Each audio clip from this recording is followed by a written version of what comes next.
Our topic for the next session is Healing Architecture, Modern Trend and Practices in Hospital Design. Future hospitals require a new type of social spaces than those seen today. Healing architecture is the future of hospital design. Improving a hospital design has shown to have a positive effect on the daily living, allowing patients to heal faster and medical professionals to perform better. The impact of hospital design elements on the patient cognitive and physical health cannot be overemphasized. Design is a critical factor in the healing process. Privacy, minimum risk exposure, and satisfaction of the patient. It is therefore required of hospital designers, managers, and policymakers to know the influence of a hospital design. Now, I would take the privilege to call upon the next speaker for the session, Ms. Kshititi Nagarkar, Principal Architect, Shree Design, Mumbai. Ma'am is a Senior Architect at Hosmag India Private Limited, Scientist C at Baba Atomic Research Center, and an architect at Raja Dairy Architect. She is among the very few healthcare-trained architects in the country and has a professional expertise in architectural design, construction of hospitals and healthcare facilities, laboratories, and commercial projects.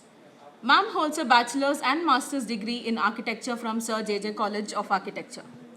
Now, I would request Ms. Kshititi Nagarkar ma'am to grace the dais and enlighten us with the topic. Good evening to all of you.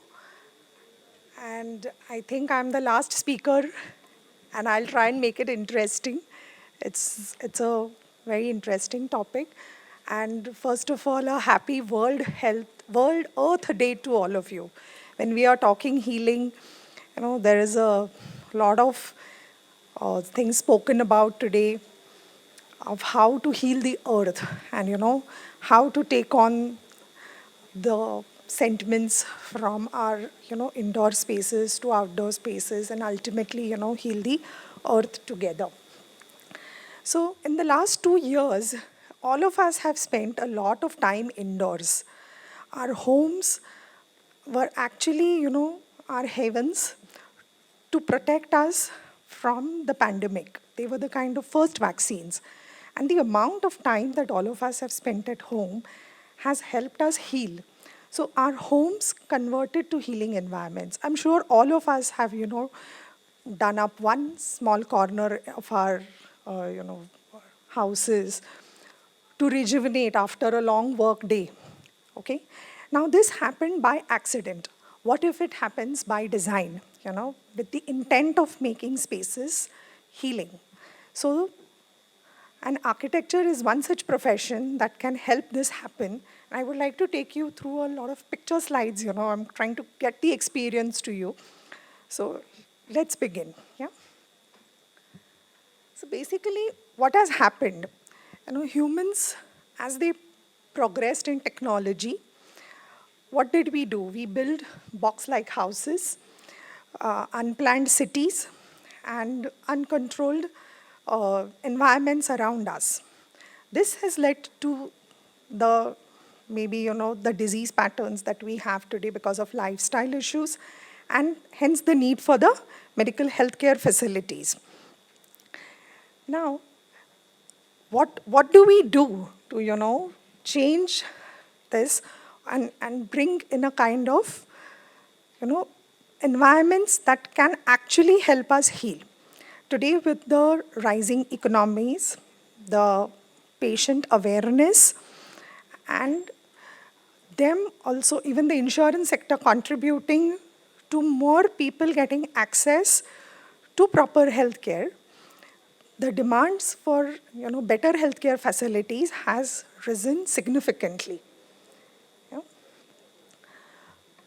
The concept of creating a healing space in architecture is called as a salutogenesis. Now, what is a salutogenetic approach? A salutogenetic approach is one that focuses on factors that support healing and well-being beyond a more traditional or a pathogenic focus, which focuses on resolving risks and problems. This science is relatively new, but it is proven that the neurotransmitters in our brain react to environmental stimuli and hence to design. Okay? Our spaces are capable of invoking feelings. The best example of a space invoking feeling is when you enter a temple premise.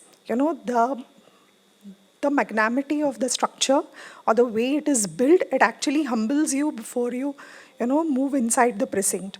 Or if, another example would be the airports. Every time you move into an airport, you're overwhelmed by the scale and the grandeur of the space. So these are very good examples of how, and your spaces speak to you. So how do we get this into the healing space? So these are some examples of, I wouldn't be getting into a lot of technical details, but hormones, are triggered, which give us, like a sense of body warmth or a sense of touch and hunger. Light moderates serotonin and the melatonin, and which in turn, modulates our circadian rhythm. The other neurotransmitters, that is dopamine, is also closely associated with emotions. So basically, if these factors are, given priority while creating the space, they will give the user or the occupant the right kind of triggers to experience that space. We have jotted down 8 factors for designing of salutogenic or healing hospital spaces. The first is the natural light. First is natural light. Access to daylight is very important to maintain, like we said, the circadian rhythm. Sunlight itself is a mood elevator, and natural light, as we know, reduces the need for energy or reduces the need for lights during the day, and hence the energy consumption also reduces. Similarly, this is how we have, brought in natural light into our projects. In the ICUs, they provide a much needed relief to the eye as well, to look out other than the medical equipment around.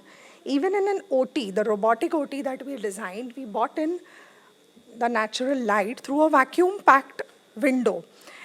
It also helps the doctors, which keep making, doing long surgery procedures, to take a break sometimes and, look away from the table to get some relief.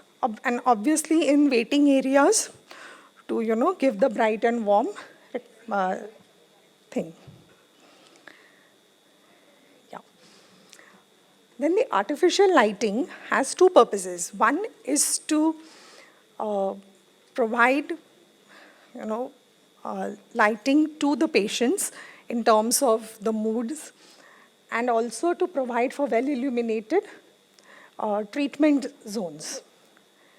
Here we have 2 functions.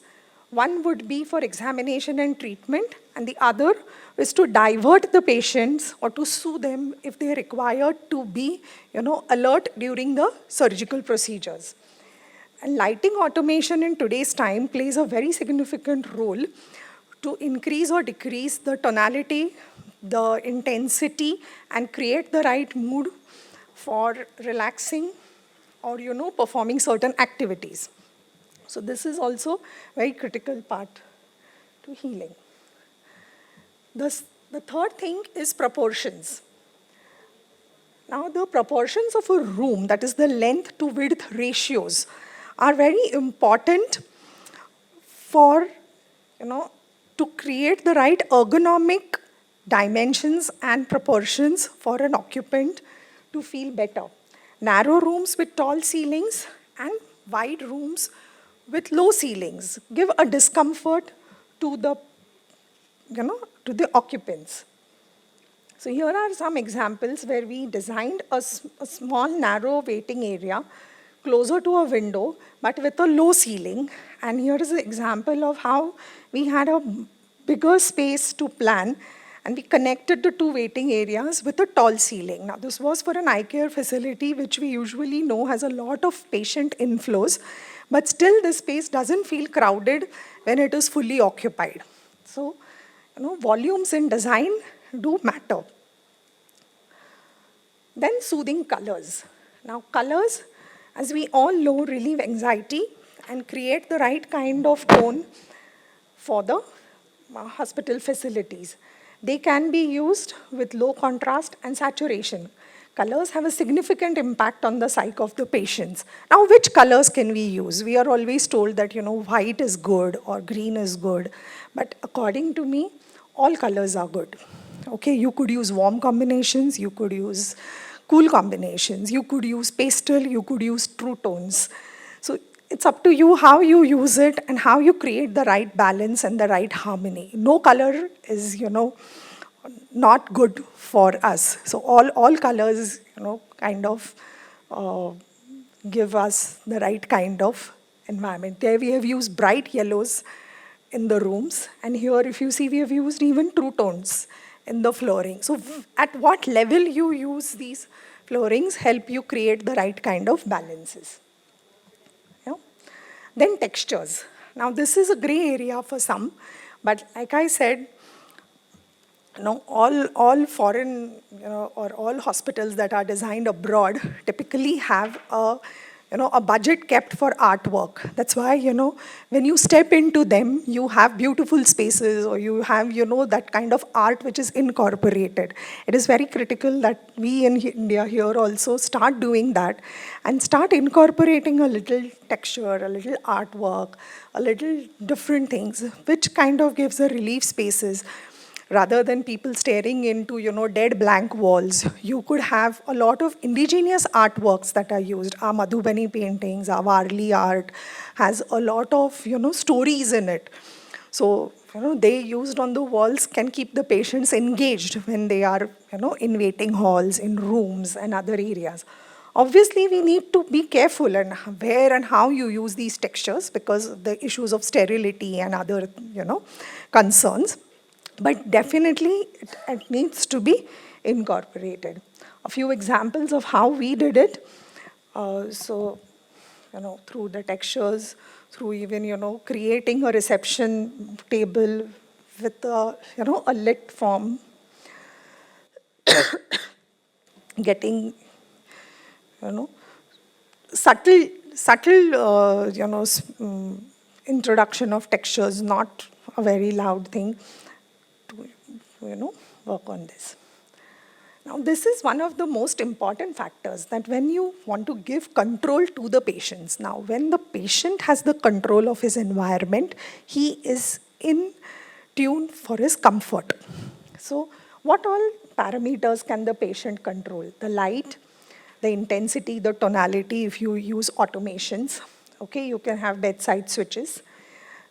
Then acoustics plays a very important part. So how, you locate your spaces, how you do the false ceilings, how you provide the textures, the fabrics, go a long way in providing a calm and a noise-free environment to the patient to heal. The third thing is cooling and heating, which is obviously on remotes and automation. And the noise is the most critical factor out here. So that needs to be, taken care of very. The last but not the least is, the patient solitude or breakout spaces. A patient needs privacy at times, and at times he wants to interact with people. So are we giving our patients the right kind of spaces where they can seek solitude at some time? And, they go and interact with their relatives rather than the relatives come to the room.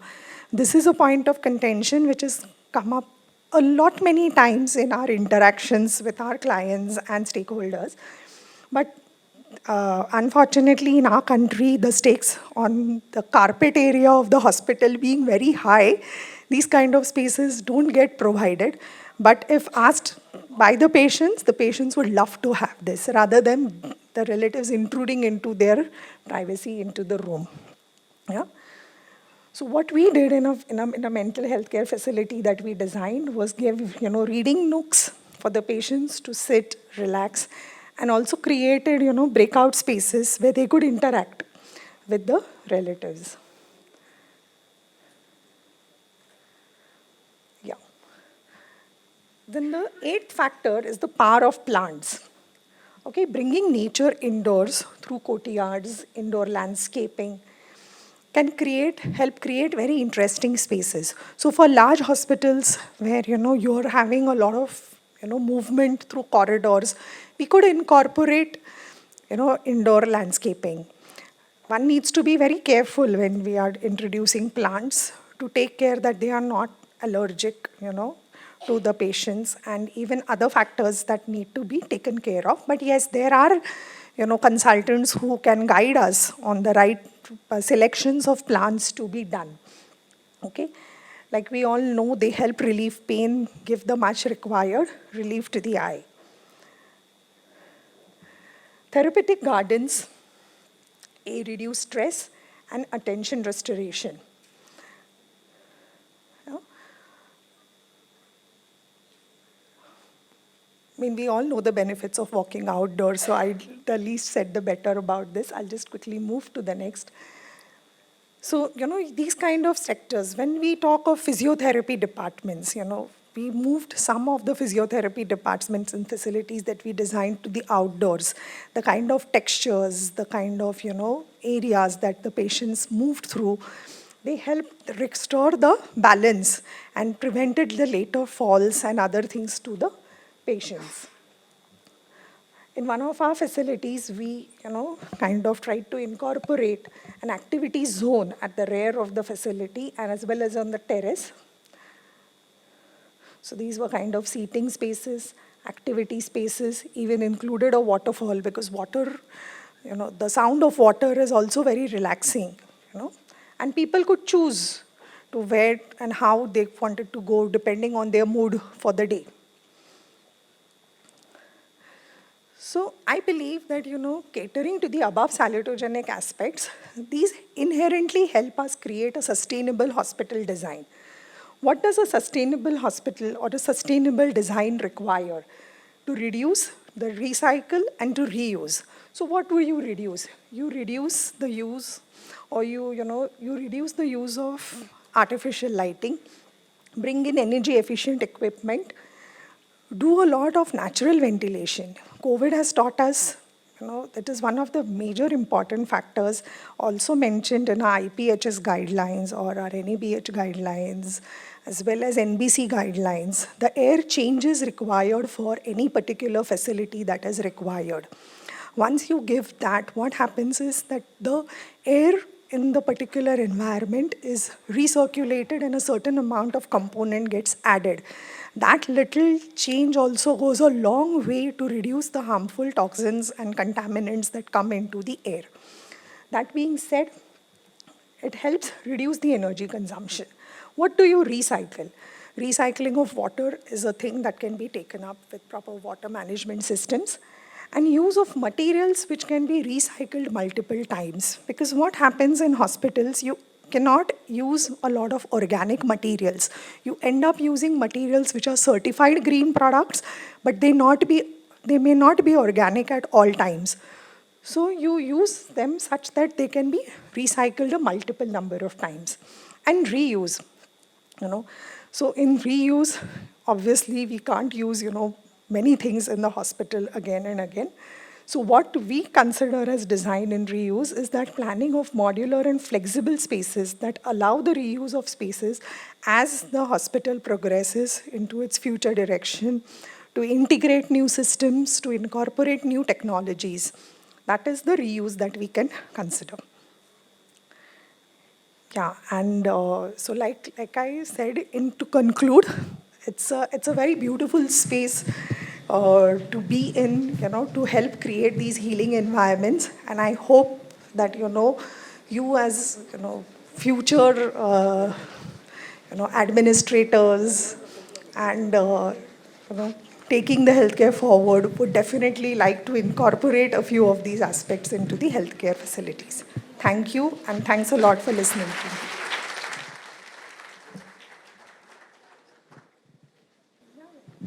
Thank you, ma'am, for the kind insight on the topic. The session is now open for questions. Hello. Good evening, ma'am. Good evening, all. I'm Satyam from Gujarat. Ma'am, I have a small question that hospitals which are having less number of beds, like 20, 25 beds, they all want the setups like the corporate hospital ones. But due to lack of infrastructure and due to already constructed premises, lack of height, and other lacunas, the hospital designs are not up to the mark. In that case, what best we can do to make the hospitals patient-friendly, and what you are actually, what you have shown on the slides, what we can do the best? So basically, if your space is already built, you could evaluate it, like I said, in terms of proportions, for the rooms first.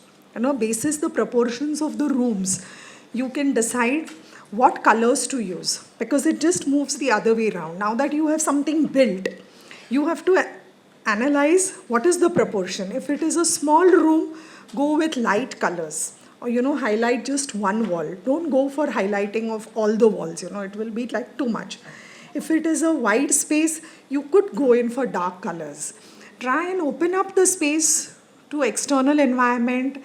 But if it is a crowded road or something, you could have a fixed glass, but you could still take filtered air into your premise by giving proper use of technology to give filtration systems as you take in the fresh air. All these things will go a long way in creating a different impact for your facility. Okay, okay. Also, in technical term, when we built modular OTs, the height is the major constraint. Yes. And finally, the pendulum which is coming up, that will be almost nearby the head of the consultant or surgeon who is going to operate. Yes. So that is the biggest issue what we are currently facing in planning and designing. So for that purpose, can we do something with a minimum height? Routine height will be around 10 feet from ceiling bottom to the floor. Yeah. So unfortunately, in our country, the guidelines have come in quite late, and most of the hospitals have gone ahead and been designed in residential spaces. So that is the major concern that people are facing for that. And now with the changed guidelines, the trend is towards moving towards more commercial and institutional spaces. But frankly, there is no solution for this because it is a constraint. So you need to acknowledge it and then work around it. But otherwise you should be moving to spaces which are designed to take these facilities. So even as we do new buildings, we recommend that at least certain floors have 3.6 or 3.9 meter height, because otherwise how do you incorporate these systems into the healthcare facilities? And it is not a choice anymore that whether we want to do it or we don't want to do it. The patients want it. So ultimately, we have to provide for it.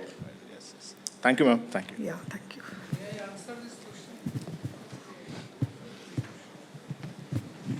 I am also a practicing architect and designing many hospitals, renovating buildings. See, if you are going for a new construction, now for a constraint point of view say कि building bylaws कहते हैं हमारी height इतनी ही allowed है and builder wants more floor because he has money involved in it. Correct. So we can differentiate. For OT has to be a higher height. Take it on the top floor and make it slightly higher, or make it a flat, means no beams is coming, and make slab slightly thick. Makes structural safety measures, and rest of the areas you plan the beams and the ducting in a way that at least central portion come up like a more space, and the side spaces can be covered with the ducts which can be guided by the cove lighting. So it will be the whole design should be like this ki, it is a holistic approach, means Yes. You cannot think कि हाँ structure वाले ने कुछ कर दिया, architecture वाले ने कुछ कर दिया, एंड प्लम्बिंग वाले ने कुछ कर दिया, एचवेक वाले ने कुछ कर दिया. So it has to be a holistic approach. अगर आप नहीं करोगे तो फिर अच्छा रिजल्ट नहीं मिलेगा, करोगे तो अच्छा रिजल्ट मिलेगा. That's the only thing. Yeah, thank you sir for that thing. I think the coordination that an architect brings into the project, at the initial stage of the project was quite undermined for many years, and it mainly would agree with me in the hands of the contractors, कि drawing मिल गया, चलो अभी contractor मिल गया, अभी करते हैं काम. इस तरीके से जो काम होता था वो अभी I think a lot of realization has set in that why professionals are required, what is the value they add. So good architects will always coordinate everything at the drawing level to bring it to you, and sort it out at that stage. Yes, yes, absolutely. Because so what happens, it's like a team leader, the visualization of the space has to have a continuity. Otherwise, in between, if someone comes in and just disturbs the track, then the entire visualization just goes for a toss. So it is very critical. For this is, whenever an architect is involved in a project, ask him to give the architect for at least 45 days, issue an entire set of drawings, complete set of drawings. Correct. If you are issuing part drawings and then part payment, part drawing basis, you will end up at a chaos. Correct. If you are confident upon your work, issue a complete set of drawing, then anybody who is going to meddle with his own engineering or some fancy ideas, he has to go through the entire set of the drawings. So what we are doing, that we are issuing the entire set and then bringing the changes inside. Correct. Dr. Chamote here. I have one comment and one question. Comment on what he was specifically asking was retrofitting into an existing structure, particularly modular OTs. There, what we can do is use the advancements in HVAC technology to adjust the actual OT heights. Correct. Correct. And his particular question about pendants was nowadays we have manufacturers here who can customize. Customize. So that again should not be a problem. And my question to you was, healing environments is what we actually aim for anywhere and everywhere, but the fine distinction between being a healing environment and an opulent structure.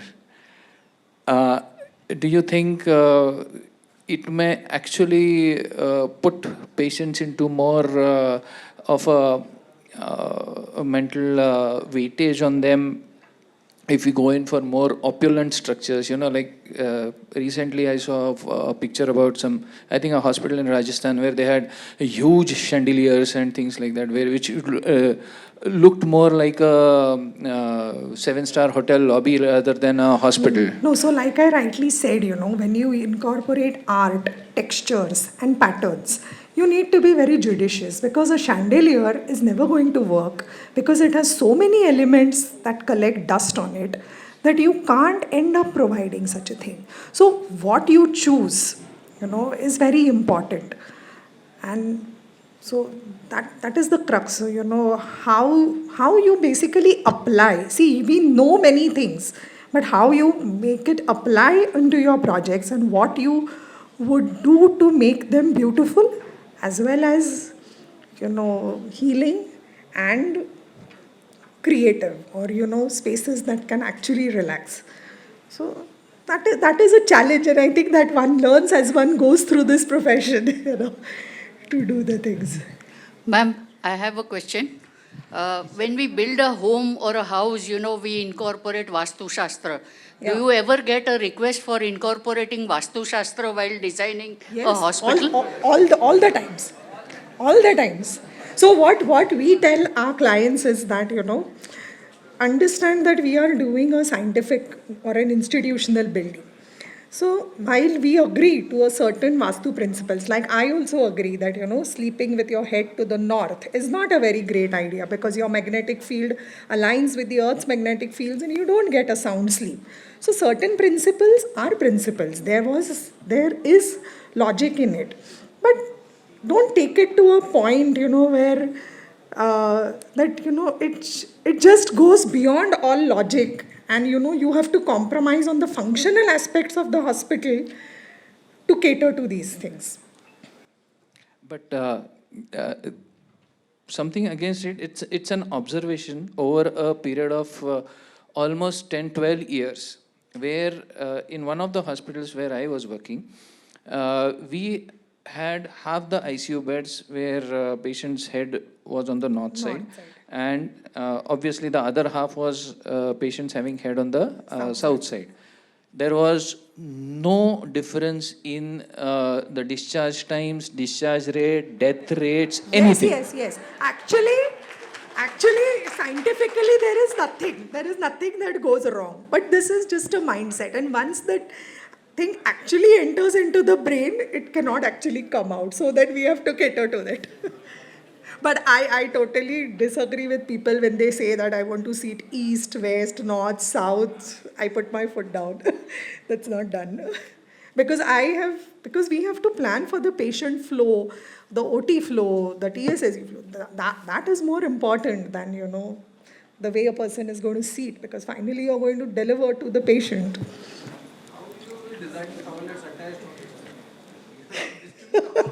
It is very difficult. People have lost projects because of toilets. So it's very difficult, yeah. Thank you.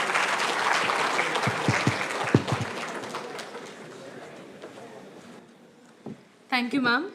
With that note, I would request Dr. Meenal Kulkarni, ma'am, Assistant Professor SIHS, to felicitate Ms. Kshititi Nagarkar, ma'am.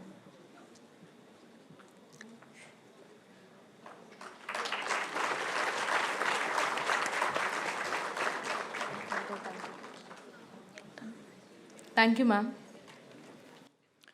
With this, we come to an end of the day one of the conference. I would like to take this opportunity to express our gratitude to our respected dignitaries for having accommodated us in their busy schedules. We would also like to thank the delegates for their enthusiastic and patient participation and acknowledge the contributions of the staff and students of having this day a grand success.